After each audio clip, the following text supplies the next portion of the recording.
8वां अध्याय ब्रह्मा जी की उत्पत्ति। श्री मैत्रेय जी ने कहा, विदुर जी, आप भगवत भक्तों में प्रधान लोकपाल यमराज ही हैं। आपके पूर्व वंश में जन्म लेने के कारण वो वंश साधु पुरुषों के लिए भी सेव्य हो गया है।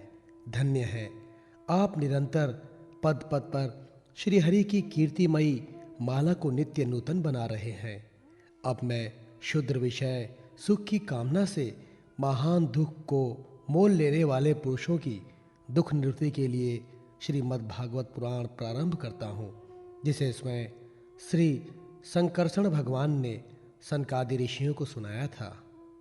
अखंड ज्ञान संपन्न आदिदेव भगवान संकर्षण पाताल लोक में विराजमान थे।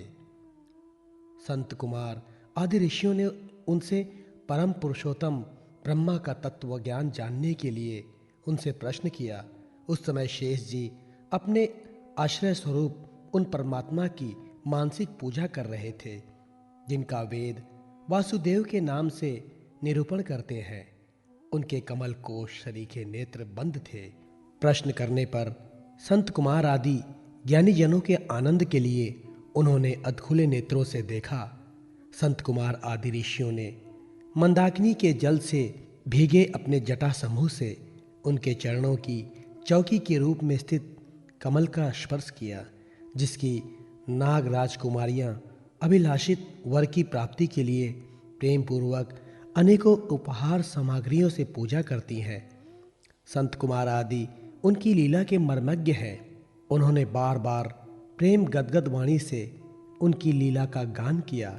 उस समय शेष भगवान के उठे हुए शस्त्रों फण किरीटों की सहस्त्र सहस्त्र श्रेष्ठ मणियों की छिटकती हुई रश्मियों से जगमगा रहे थे। भगवान शंकरशरण ने निरुत्तरायण संत कुमार जी को ये भागवत सुनाया था, ऐसा प्रसिद्ध है। संत कुमार जी ने फिर उसे परम प्रतशील संख्यायान मुनि को उनके प्रश्न करने पर सुनाया। परमहंसों में प्रधान श्री सांख्यायन जी को जब भगवान की विभूतियों का वर्णन करने की इच्छा हुई, तब उन्होंने उसे अपने अनुगण शिष्य हमारे गुरु श्री पराशर जी को और बृहस्पति जी को सुनाया। इसके पश्चात परम दयालु पराशर जी पुलुत्स मुनि के कहने से वो आदि पुराण मुझसे कहा, वत्स, श्रद्धालु और सदा अनुगत देखकर अब वही पुराण मैं तुम्हें सुनाता हूँ। सृष्टि के पूर्व ये संपूर्ण विश्व जल में डूबा हुआ था। उस समय एकमात्र श्री नारायण देव शेष सैया पर पौड़े हुए थे। वे अपनी ज्ञान शक्ति को अक्षुण्ण रखते हुए ही योग निद्रा का आश्रय ले अपने नेत्र मूंदे हुए थे। सृष्टि कर्म से अवकाश लेकर आत्मानंद में मग्न थे। उनमें किसी भी क्रिया का उन्मेष नहीं था। जिस प्रकार अग्नि अपनी दाहिका आदि शक्तियों को छिपाए हुए काष्ठ में व्याप्त रहता है, उसी प्रकार श्री भगवान ने संपूर्ण प्राणियों के सूक्ष्म शरीरों को अपने शरीर में लीन करके अपने आधारभूत उस जल शैया में शयन किया। उन्हें सृष्टि काल आने पर पुनः जगाने के लिए केवल काल शक्ति को जागृत रखा। इस प्रकार अपनी स्वरूपभूता चिशक्ति के साथ एक सहस्त्र चतुर्युग पर्यंत जल में शयन करके अनंतर जब उन्होंने द्वार नियुक्त उनकी काल शक्ति ने उन्हें जीवों के कर्मों की प्रवृत्ति के लिए प्रेरित किया, तब उन्होंने अपने शरीर में लीन हुए अनंत लोक देखे। जिस समय भगवान की दृष्टि आने में निहित लिंग शरीर आदि सूक्ष्म तत्व पर पड़ी, तब वो कालाश्रित रजोगुण क्षुभित होकर सृष्टि रचना के निमित्त उनके नाभि देश से बाहर निकला। कर्म शक्ति को जागृत करने वाले काल के द्वारा विष्णु भगवान की नाभि से प्रकट हुए वो सूक्ष्म तत्व कमल कोश के रूप में सहसा ऊपर उठा और उसके सूर्य के समान अपने तेज से उस अपार जल राशि को दिदप्यमान कर दिया। संपूर्ण गुणों को प्रकाशित करने वाले उस सर्वलोकमय कमल में विष्णु भगवान ही अंतर्यामी रूप में प्रविष्ट हो गए। तब उसमें से बिना पढ़ाए ही स्वयं संपूर्ण वेदों को जानने वाले साक्षात वेद मूर्ति श्री ब्रह्मा जी प्रकट हुए, जिन्हें लोग स्वयंभू कहते हैं। उस कमल की कर्णिका में बैठे हुए ब्रह्मा जी को जब कोई लोक दिखाई नहीं दिया, तब वे आंखें फड़फड़ाकर आकाश में चारों ओर गर्दन घुमाकर देखने लगे। इससे उनके चारों दिशाओं में चार मुख हो गए। उस समय प्रलयकालीन पवन के थपेड़ों से उछलती हुई जल की तरंग मालाओं के कारण उस जलराशि से ऊपर उठे हुए कमल पर विराजमान आदिदेव ब्रह्मा जी को अपना तथा उस लोक तत्व रूप कमल का कुछ भी रहस्य ना जान पड़ा। वे सोचने लगे, इस कमल की कर्णिका पर बैठा हुआ मैं कौन हूँ? ये कमल भी बिना किसी अन्य आधार के जल में कहाँ से उत्पन्न हो गया? इसके नीचे अवश्य कोई ऐसी वस्तु होनी चाहिए जिसके आधार पर यह स्थित है। ऐसा सोचकर वे उस कमल की नाल के सूक्ष्म छिद्रों में होकर उस जल में घुसे, किंतु उस नाल के आधार को खोजते खोजते नाभि देश के समीप पहुंच जाने पर भी वे उसे पा न सके। विदुर जी उस अपार अंधकार में अपने उत्पत्ति स्थान को खोजते खोजते ब्रह्मा जी को बहुत काल बीत गया। ये काल ही भगवान का चक्र है, जो प्राणियों को भयभीत करता हुआ उनकी आयु को क्षीण करता रहता है। अंत में विफल मनोरथ हो वे वहां से लौट आए और पुनः अपने आधारभूत कमल पर बैठकर धीरे धीरे प्राणवायु को जीत कर चित्त को निसंकल्प किया और समाधि में स्थित हो गए। इस प्रकार पुरुष की पूर्ण आयु के बारे में काल तक अर्थात दिव्य 100 वर्ष तक अच्छी तरह योगाभ्यास करके ब्रह्मा जी को ज्ञान प्राप्त हुआ। तब उन्होंने अपने उस अधिनिष्ठ को, जिसे वे पहले खोजने पर नहीं देख पाए थे, अपने ही अंतःकरण में प्रकाशित होते देखा। उन्होंने देखा कि उस प्रलयकालीन जल में शेष जी के कमल नाल सदृश गौर और विशाल विग्रह की शैया पर पुरुषोत्तम भगवान अकेले ही लेटे हुए हैं। शेष जी के 10,000 फण छत्र के समान फैले हुए हैं। उनके मस्तकों पर किरीट शोभायमान है। उनमें जो मणियां जड़ी हुई हैं, उनकी कांति से चारों ओर का अंधकार दूर हो गया है। वे अपने श्याम शरीर की आभा से मरतकणमणि के पर्वत की शोभा को लज्जित कर रहे हैं। उनकी कमर का पीतपट पर्वत के प्रांत देश में छाए हुए सायंकाल के पीले पीले चमकीले मेघों की आभा को मलिन कर रहा है।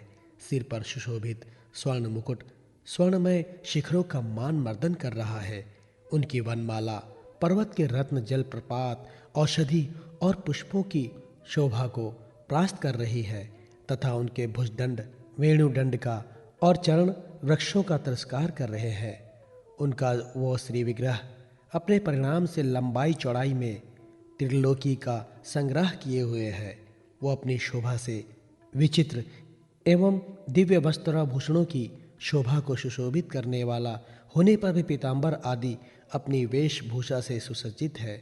अपनी अपनी अभिलाषा की पूर्ति के लिए भिन्न भिन्न मार्गों से पूजा करने वाले भक्तजनों को कृपा पूर्वक अपने भक्त वक्षाकल्प तरु चरण कमलों का दर्शन दे रहे हैं। उनके सुंदर अंगुलीदल नक्षचंद्र की चंद्रिका से अलग अलग स्पष्ट चमकते रहते हैं। सुंदर नासिका, अनुग्रहवर्षी भौहें, कानों में झिलमिलाती हुई कुंडलों की शोभा, बिंबा फल के समान लाल लाल अधरों की कांति एवं लोकार्तिहारी मुस्कान से युक्त मुखारविंद के द्वारा वे अपने उपासकों का सम्मान अभिनंदन कर रहे हैं।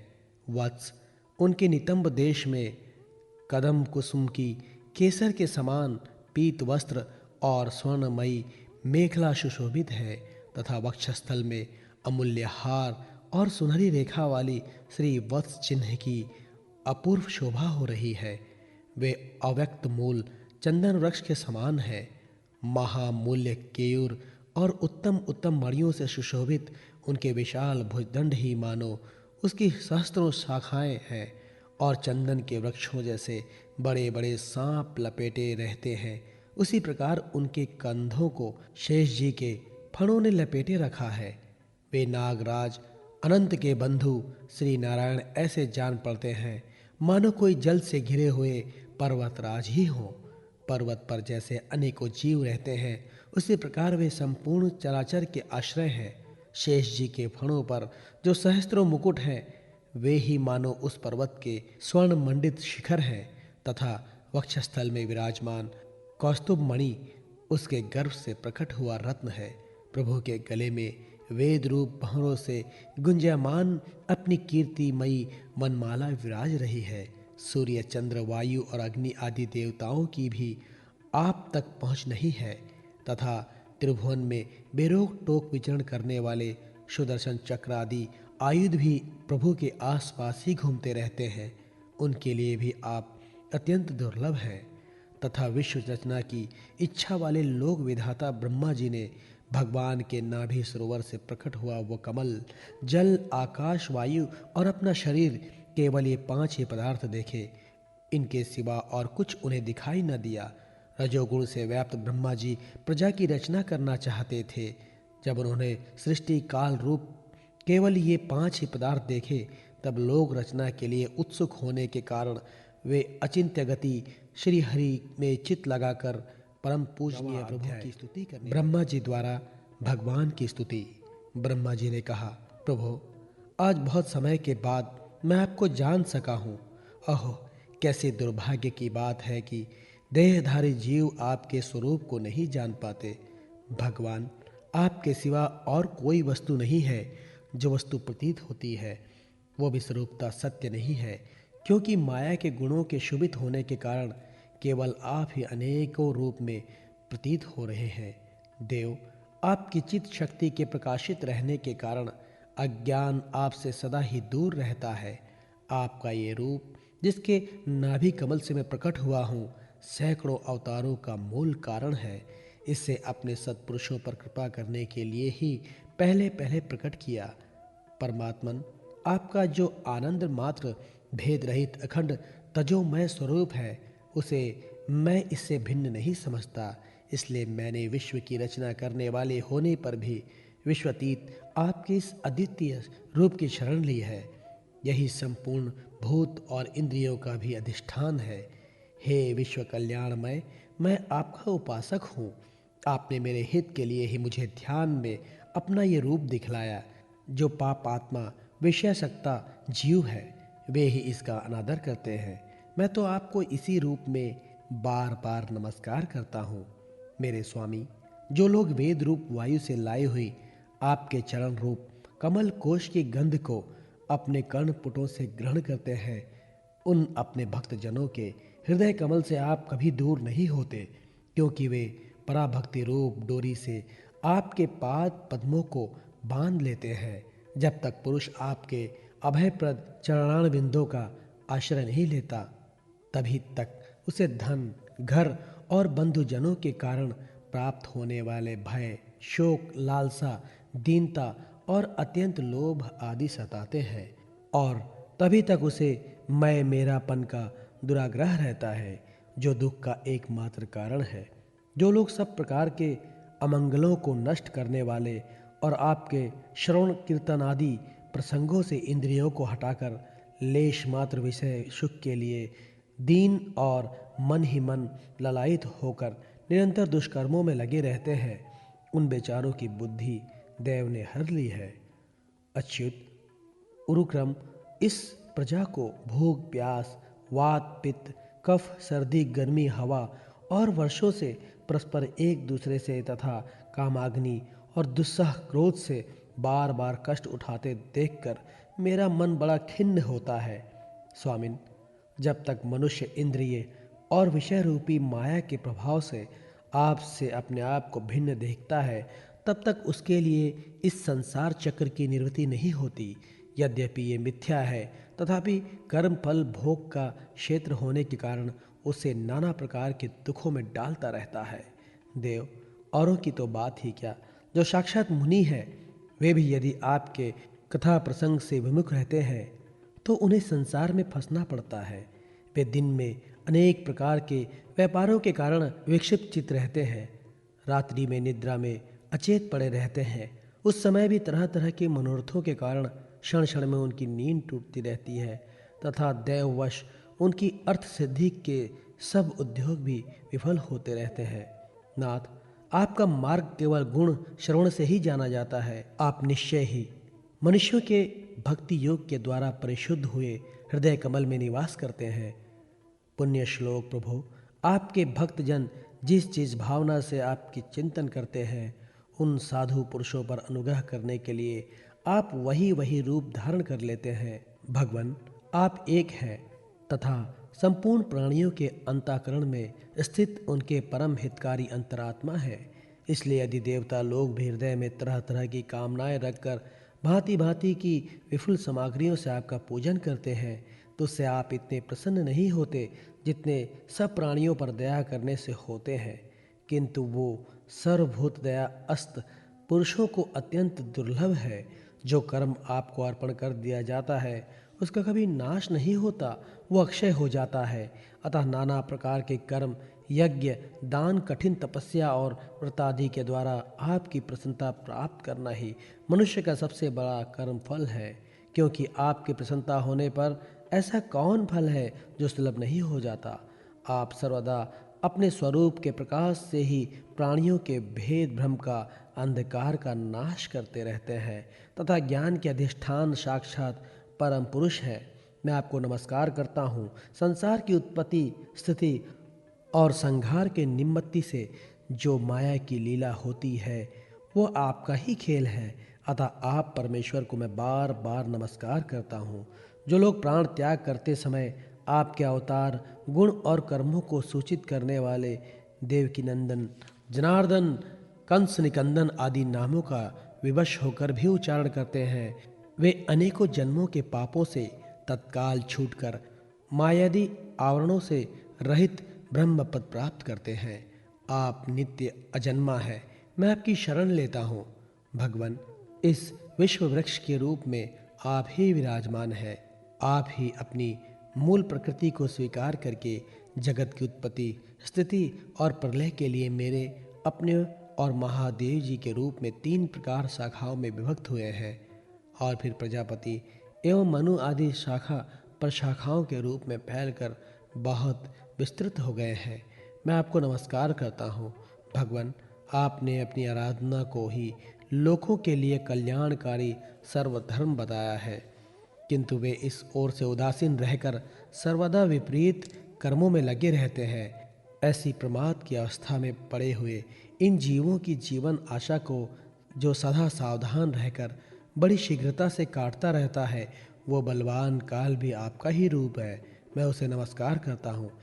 यद्यपि मैं सत्यलोक का अधिष्ठाता हूँ, जो 2 प्रार्ध पर्यंत रहने वाला और समस्त लोकों का वंदनीय है, तो भी आपके उस काल रूप से डरता रहता हूँ।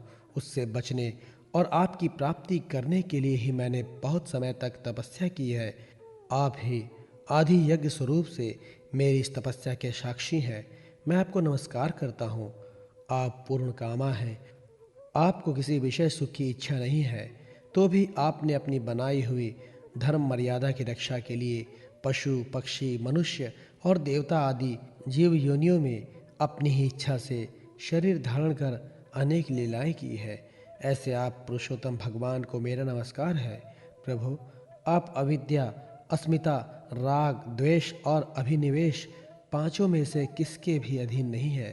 तथापि इस समय जो सारे संसार को अपने उदर में लीन भयंकर तरंग मालाओं से विक्षुब्ध प्रलयकालीन जल में अनंत विग्रह की कोमल शैया पर शयन कर रहे हैं, वो पूर्व कल्प की कर्म परंपरा से श्रमित हुए जीवों को विश्राम देने के लिए ही है।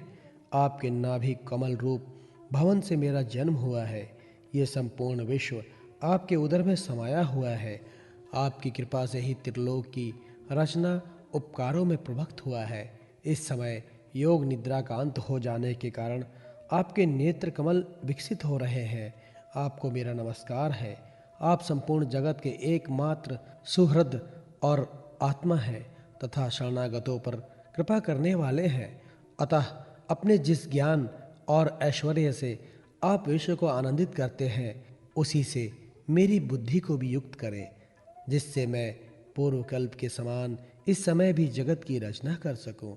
आप भक्त व्याख्या कल्पतरु है। अपनी शक्ति लक्ष्मी जी के सहित अनेकों गुणावतार लेकर आप जो जो अद्भुत कर्म करेंगे, मेरे जगत की रचना करने का उद्यम भी उन्हीं में से एक है। अतः इसे रचते समय आप मेरे चित्त को प्रेरित करें। शक्ति प्रदान करें, जिससे मैं सृष्टि रचना विषयक अभिमान रूप मल से दूर रह सकूं। प्रभु, इस प्रलयकालीन जल में शयन करते हुए आप अनंत शक्ति परम पुरुष के नाभि कमल से मेरा प्रादुर्भाव हुआ है और मैं हूँ भी आपकी ही विज्ञान शक्ति। अतः इस जगत के विचित्र रूप का विस्तार करते समय आपकी कृपा से मेरा वेद रूप वाणी का उच्चारण लुप्त ना हो।